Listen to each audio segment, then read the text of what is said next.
Hello दोस्तों, 12 नवंबर के science के टेस्ट में आप सभी का स्वागत है। यह टेस्ट 10th बोर्ड एग्ज़ाम 2025 के लिए बहुत ही महत्वपूर्ण है। जो भी इस टेस्ट को देना चाहते हैं वो इस वीडियो के डिस्क्रिप्शन बॉक्स में व्हाट्सएप का जो लिंक दिया गया है उस पर क्लिक करके ग्रुप को ज्वाइन कर ले और रोड टेस्ट दें। रोड टेस्ट शाम को 8 बजे अपलोड होता है। 15 मिनट आपको समय दिया जाता है और 8:15 में आपको उस टेस्ट का डिस्कशन वीडियो प्रोवाइड किया जाता है ताकि आप अच्छे से देखें आपसे कहाँ गलती हुई, जो गलती हुई उसे सुधार करें ताकि आपके एग्ज़ाम में जो भी क्वेश्चन आए वो अच्छे से सोल्व हो।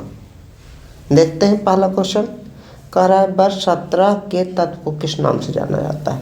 ध्यान रखिए, वर्ग 17 के तत्व को हाइड्रोजन बोला जाता है। क्या बोला जाता है? हाइड्रोजन। वर्ग 17 के तत्व को हाइड्रोजन, क्योंकि आवर्त सारणी में वर्गों की संख्या 18 है तो वर्ग 17 के तत्व को हाइड्रोजन बोला जाता है। सर्वाधिक विद्युत ऋणात्मक तत्व कौन सा है? पूरे पीरियोडिक टेबल में सबसे अधिक विद्युत ऋणात्मक तत्व जो है वो फ्लोरीन है। कौन सा है? फ्लोरीन। इसका संकेत क्या होता है? बड़का एफ केवल। न्यूलैंड के अष्टक का नियम किस तत्व तक प्रभावित था? पहला क्वेश्चन पूछेगा अष्टक का नियम किसने दिया तो न्यूलैंड से। किस तत्व तक प्रभावित था? तो याद रखिए कैल्शियम तक न्यूलैंड का अष्टक का नियम प्रभावित था। अगला क्वेश्चन बोल रहा है धातु के ऑक्साइड कैसे होते हैं? तो याद रखिएगा धातु के ऑक्साइड जो होते हैं क्षारीय होते हैं। कैसे होते हैं? क्षारीय। अधातु के ऑक्साइड कैसे होते हैं? अधातु के ऑक्साइड अम्लीय होते हैं। अम्लीय। याद कैसे रखिएगा? आ से अधातु, आ से अम्लीय और अधातु का ऑक्साइड अम्लीय हो गया तो धातु का ऑक्साइड क्या होगा? क्षारीय। हीरा किस तत्व का अपरूप है? तो हीरा कार्बन का अपरूप है। हीरा कार्बन का अपरूप है। कार्बन के बाहरी कक्षा में इलेक्ट्रॉन की संख्या कितनी है? तो कार्बन के बाहरी कक्षा में इलेक्ट्रॉन की संख्या जो होती है वो देखते हैं कि कार्बन की परमाणु संख्या 6 है। 6 को तोड़ेंगे तो तोड़ते किस प्रकार है? 2, 8, 8, 18, 18, 32 के रूप में। तो 2 पहले तोड़ दिए, 2 के बाद 8 लिखेंगे तो 10 हो जाएगा, इसलिए 8 नहीं लिख सकते हैं तो कितना लिख सकते हैं? 4। तो बाहरी कक्षा में कितना इलेक्ट्रॉन है? कार्बन के बाहरी कक्षा में 4 इलेक्ट्रॉन। COOH किसका क्रियाशील मूलक है? तो COOH अम्ल का क्रियाशील मूलक है। किसका क्रियाशील मूलक है? अम्ल का क्रियाशील मूलक।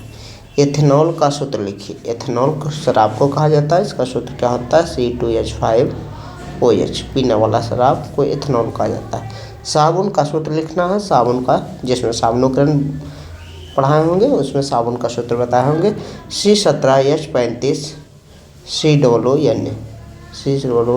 COONA साबुन का सूत्र है। ऑक्सीजन के परमाणु कितने बंध से जुड़े होते हैं? तो ऑक्सीजन के परमाणु कितने? 2 बंध से जुड़े होते हैं। याद रखिएगा ऑक्सीजन के परमाणु जो होते हैं 2 बंध से जुड़े होते हैं। नाइट्रोजन के परमाणु 3 बंध से जुड़े होते हैं। कार्बन के परमाणु 4 बंध से जुड़े होते हैं। हाइड्रोजन के परमाणु 1 बंध से जुड़े होते हैं। सभी क्वेश्चन। अगला क्वेश्चन सबसे अधिक अभिक्रियाशील धातु कौन सा है? तो सबसे अधिक अभिक्रियाशील धातु है पोटेशियम। पोटेशियम के बाद क्या होता है? पोटेशियम के बाद Na होता है, सोडियम जिसको कहते हैं, कैल्शियम होता है, मैग्नीशियम होता है, एल्युमिनियम होता है, जिंक होता है। इस प्रकार, लेकिन सबसे अधिक अभिक्रियाशील कौन है? पोटेशियम। बॉक्साइड किसका आयस है? बॉक्साइड जो एल्युमिनियम का आयस है। मतलब एल्युमिनियम। किस धातु को चाकू से काटा जा सकता है? तो किस धातु से चाकू काटा जा सकता है? उसका आंसर है सोडियम। कौन सा अधातु कमरे के ताप पर द्रव अवस्था में होता है? तो अधातु पूछ रहा है, अधातु पूछेगा तो ब्रोमीन। और कौन सा धातु अगर पूछेगा कमरे के ताप पर द्रव होता है तो पारा। Hg। कह रहा है शुद्ध सोना कितने कैरेट का होता है? शुद्ध सोना 24 कैरेट का होता है, लेकिन इससे आभूषण बनाया जाता है वो 22 कैरेट का होता है। इसमें 2 जो होता है कैरेट अशुद्धियाँ मिलाई जाती है। वह तत्व जो आसानी से इलेक्ट्रॉन का त्याग कर सकता है क्या कहलाता है? वह तत्व जो इलेक्ट्रॉन को आसानी से त्याग करता है धातु कहलाता है। जो इलेक्ट्रॉन आसानी से ग्रहण करता है उसे कौन सा कहते हैं? धातु कहते हैं। कौन सा धातु कमरे के ताप पर द्रव होता है? तो तत्व कौन सा धातु पूछ रहा है कमरे के ताप पर द्रव होता है? तो एक Hg, इसको पारा बोलते हैं। धातु पूछेगा द्रव्य होता है तो पारा धातु द्रव्य होता है, तो कौन सा होता है? ब्रोमीन। लोहे को जंग से लेपित करने की क्रिया क्या कहलाती है? उसको कहते हैं जस्तीकरण। जस्तीकरण, इसको एक हिंदी में और नाम है यशद लेपन।